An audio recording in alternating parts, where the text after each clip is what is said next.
Hello, everyone. Welcome to Fundamentals with Matt Burk. I'm your host. Yes, Matt Burk.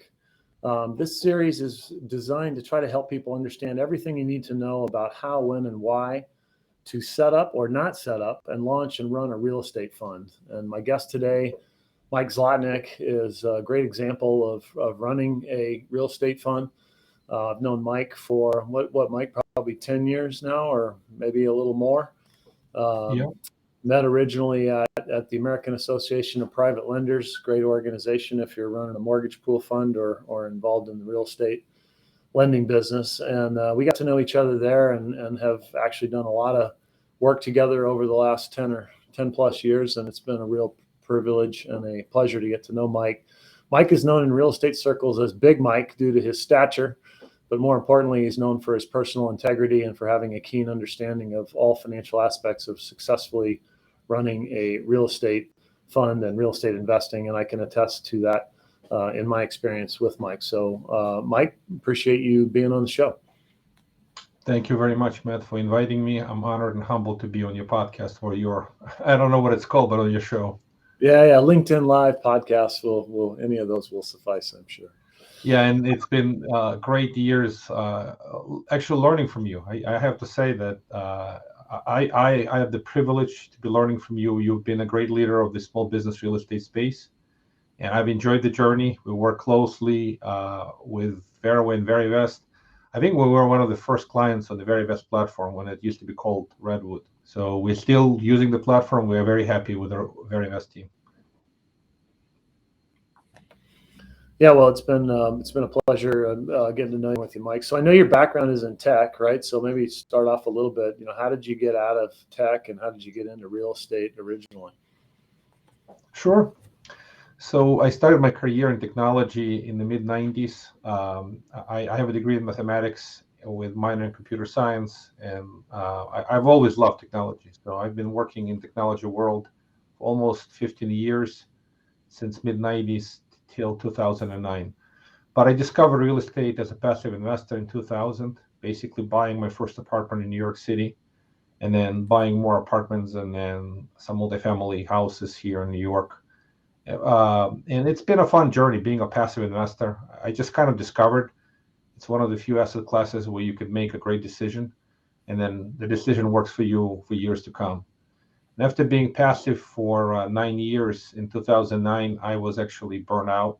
I had a successful career in technology, really enjoyed it. It was great, but I was burned out, and my passion was always real estate. Honestly, I have to say, the day I discovered real estate, I thought this is a lot more fun than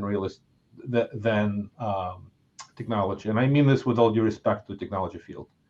So to make long story short, 2009, I had an opportunity to exit technology and go real estate full time. I jumped into first fund management 2009, and at a time it was kind of just happened. And then it was a blessing in disguise because I actually lost my technology job because the company got bought out and got moved to another city, and that gave me a great opportunity to move into real estate, and I never looked back. Yeah, that's Mike's a great example of somebody that got involved in another career, kind of did real estate on the side and then ended up getting directly involved and heavily involved in real estate over time. So Mike, I know early on, and this is typical for a lot of people, right? Doing deals, one deal at a time. And then at some point you considered the idea of doing a fund. So, what was it that made you think about and entertain the idea of moving into a pooled investment fund? And I know this is about the time we first met, but what kind of drove you to consider doing deals in a pooled format? Sure. So literally in 2009, the first version of Tampa funding was started by my good friend, Joel Hoffman. He's still a great friend of many years. And he started a pooled fund. He literally did the first PPM, and he started the fund. And he called me, said, Mike, I can't run it. I have a full-time gig in technology. Won't you come and run it? And this is how I got started. I just kind of took over managing original Tampa funding. And it was immediately a pooled fund. And its original purpose was to fund short sale flips. If you remember those days when there was a crash of 2008, right after the crash, a lot of upside down deals basically got sold. We need the fund to finance the short sale flips that were bought for one price. They needed typically very short-term financing, 1, 2, or 3 day financing, and then they got resold rather quickly. So immediately there wasn't even an option to go into one-off deal funding because we needed the cash. We needed the cash, and the cash had to be rotated again and again and again. And the fund was an ideal vehicle.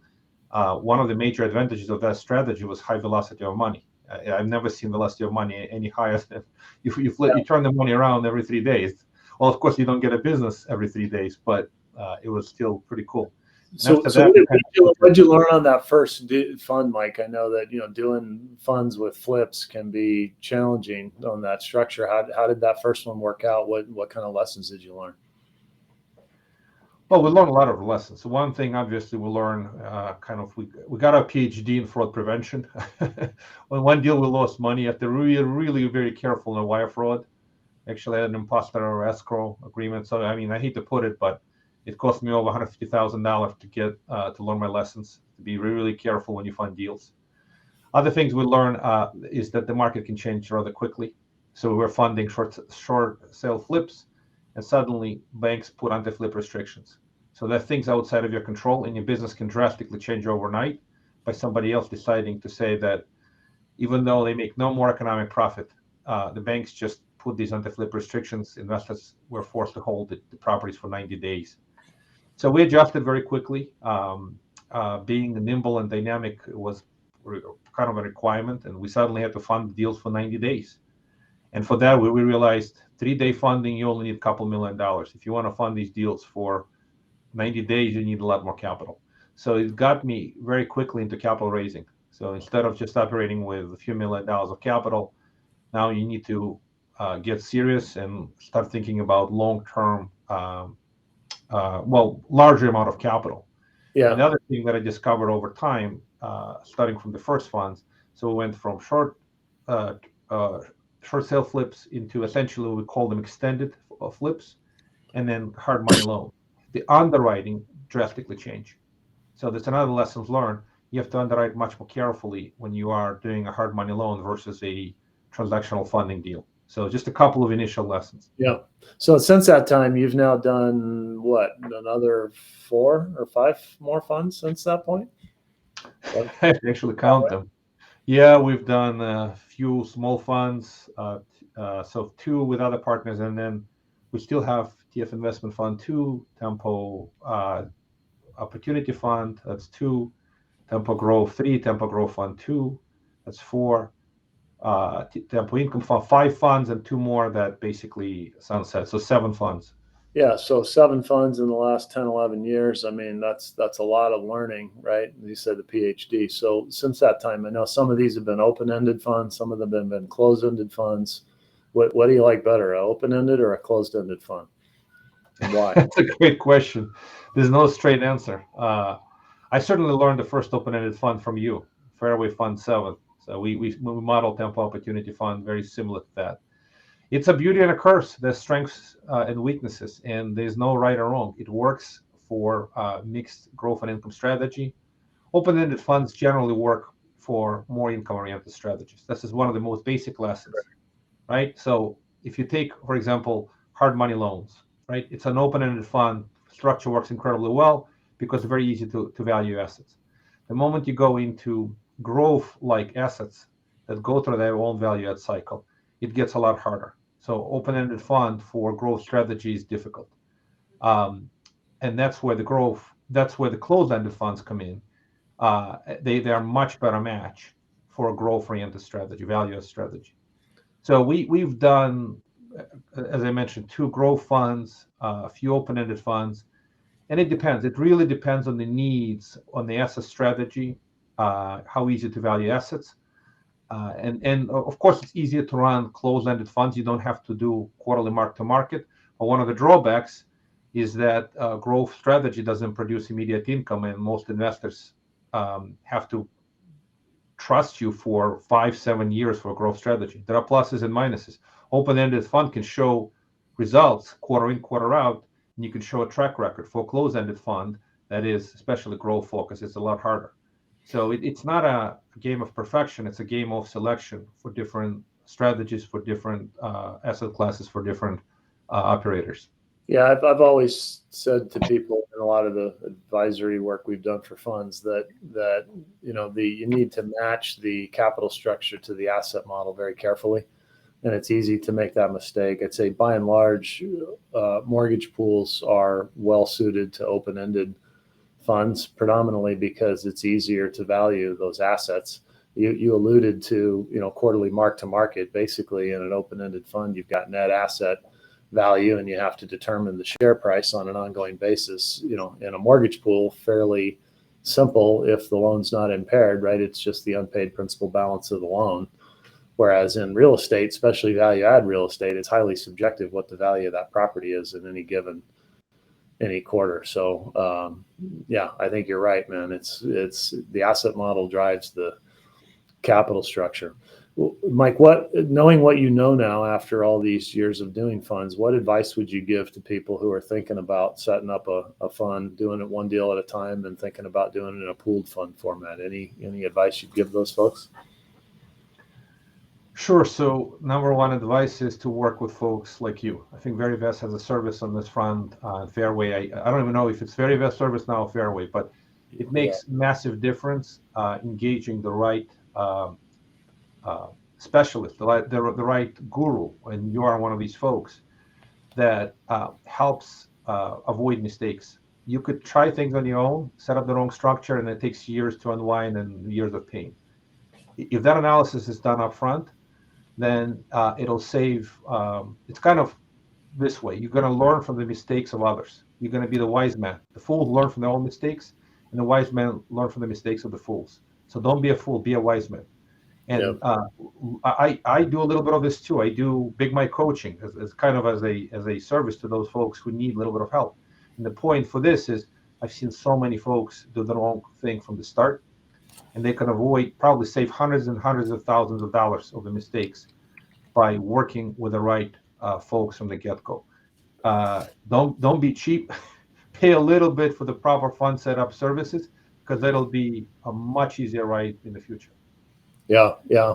And you mentioned too, like you in the beginning, you were working with a fairly small amount of capital and you had to learn how to raise more. Let's transition for a few moments to the capital raise side. Like what have you done and what to successfully raise capital for these funds, and kind of walk us through how that's worked for you. Sure. So the most important thing that I've learned is that we are in a trust business. Raising capital is all about building trust. And the highest amount of capital we've raised is through relational capital, referrals, mastermind groups, networks of people that get to know, like, and trust you, and you get to know, like, and trust them. Nobody can write a check to you until they know, like, and trust you. And these are magic words, but that's what it is.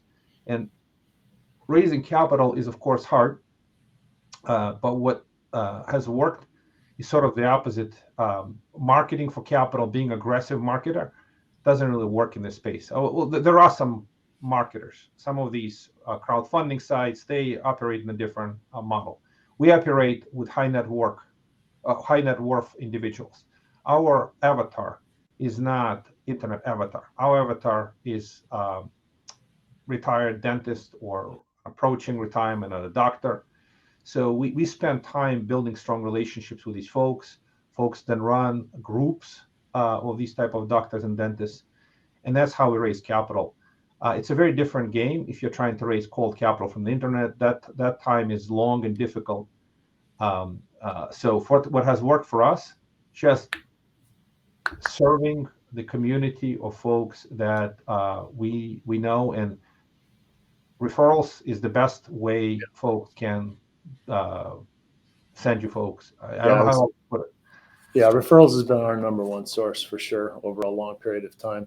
We had a question from someone out there, and I was going to ask you something similar, but in today's Wall Street Journal, there's a couple of articles on the front page talking about a decline in LP investments and in tech funds and also in real estate. What is the current fundraising environment as it impacts real estate in your mind, and what are you guys seeing out there today in terms of raising capital?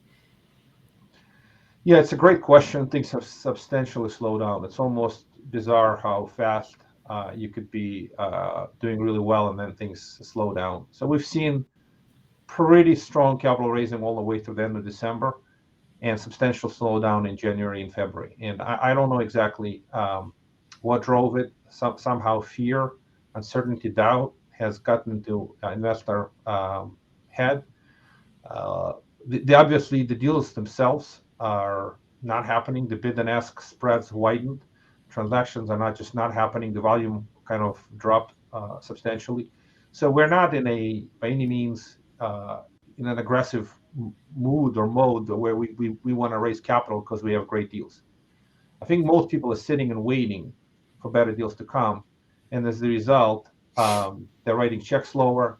The deal operators, the buyers want to get these phenomenal deals. They want to get distressed opportunities, then discounted opportunities, while the sellers are not capitulating yet.